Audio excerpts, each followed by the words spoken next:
I pray that the seas weren't too rough on you.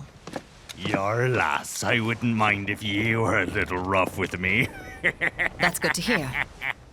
Welcome to Sunbreak console brethren. A little late to the party, but welcome nonetheless. Here are 10 hot tips. I love it when the clickbait writes itself for you getting started into the magical world of Master Rank. So buckle up, buckos, and get out your notebooks. Oh, but he is a sussy fan Bologna factory. As befitting the rank up, going into Sunbreak is a bit of a difficulty spike. It's not just more monsters with some slight tweaks. We're talking mo health, damage up to 11, and the addition of moves you have not yet seen before. If you were face-tanking monsters before, thanks to the black belt set provided to you, you will be able to do this no longer. Additionally, without defender weapons, expect the hunts to take a bit longer. That is, if those were actually available to you. I don't have a PS5 or an Xbox, and the internet is somewhat unclear on that. Regardless, prepare for a more difficult all-around experience, and don't get discouraged if you need to find a new plan of attack. You know all that stuff that you may or may not have worked so tirelessly for? In the garbage. Just straight into the garbage. Yes, you heard me right. All that old gear is now worthless. Okay, not entirely, but yeah, pretty much. The weapons are still used to upgrade to Master Rank variants, but the armor is now Max Garbo. Even if the armor doesn't have the skills you want right away, you should be upgrading to Master Rank armor ASAP. The defense boost is noticeable. It'll stop you from getting your bones ground into a fine paste by the new Master Rank monsters. The same goes for your weapons. The boost in attack is so great that even if you can't find the one weapon you're after, you're better off just upgrading right off the get-go and working up to your preferred weapon of choice. Do not sell your high-rank mats. Please don't make this mistake.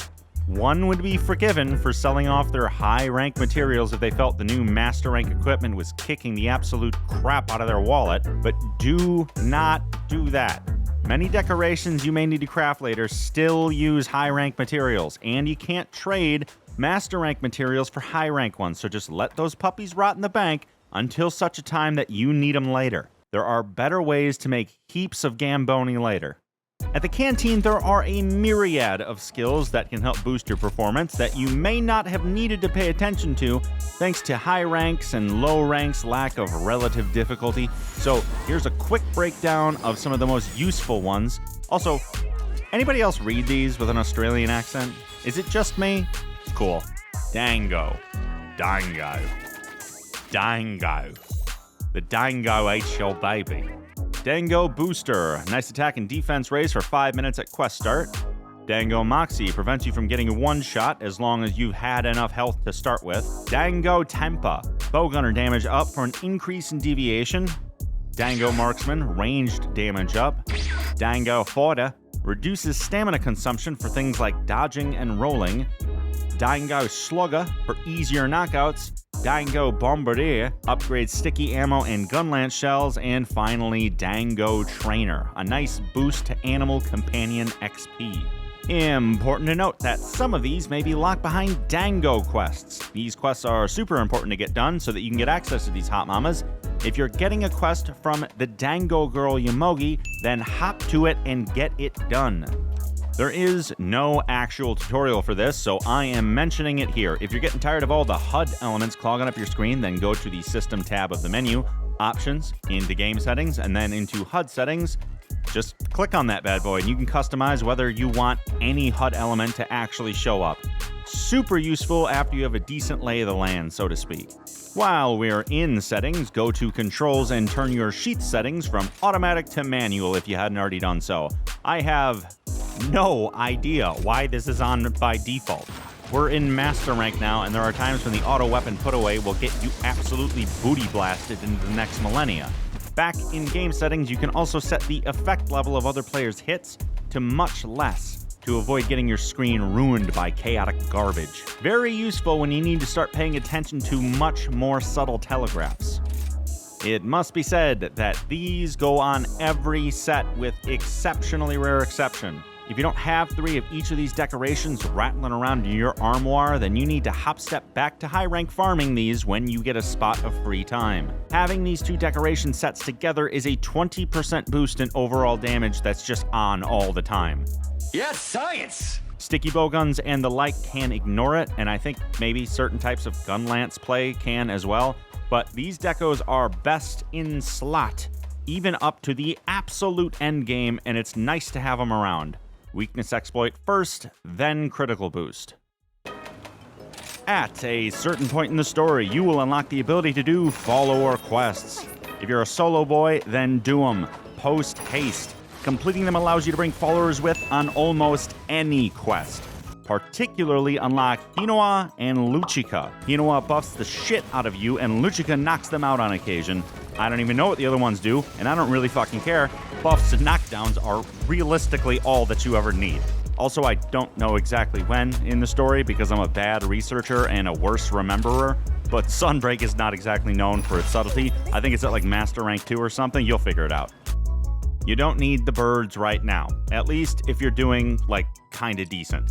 But start paying attention to efficient bird routes now. When you start getting into late endgame, especially as you get into the anomaly nonsense, you're gonna need to collect them basically every single goddamn quest. Getting a solid lay of the land now can only help you save time in the long run. Progress as fast as your little legs can take you until you are basically near the end. Get a good set of armor and a decent raw weapon because switching for elements takes too much goddamn time, and just lay into those key quests. Most of the armor and weapons from the early parts of Master Rank quickly get outclassed immeasurably by the later stuff. You can always go back and finish all of those quests left behind when you're grinding Master Rank post-story. There's no special bonus except for a bright, shiny achievement badge that tells you what a good hunter you are and doesn't actually do anything else. Event quests. They suck now. Don't worry about doing these. To the best of my knowledge, you're never going to get anything actually decent out of these anymore. They're just for fun and the occasional piece of layered armor. Most of the good layered armor has been outsourced to paid DLC, so don't worry about needing to do them or if you're missing out on anything by not doing them. Finally, when you start Sunbreak, you are probably going to be absolutely overwhelmed. There's a lot of new stuff to shoot for, and it's all just dropped on you lickety-splickety.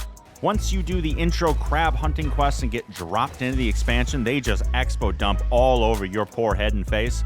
New switch skills, new animal companion stuff, new weapons, new armors, new monsters, new maps, new NPCs, new NPC quest companions.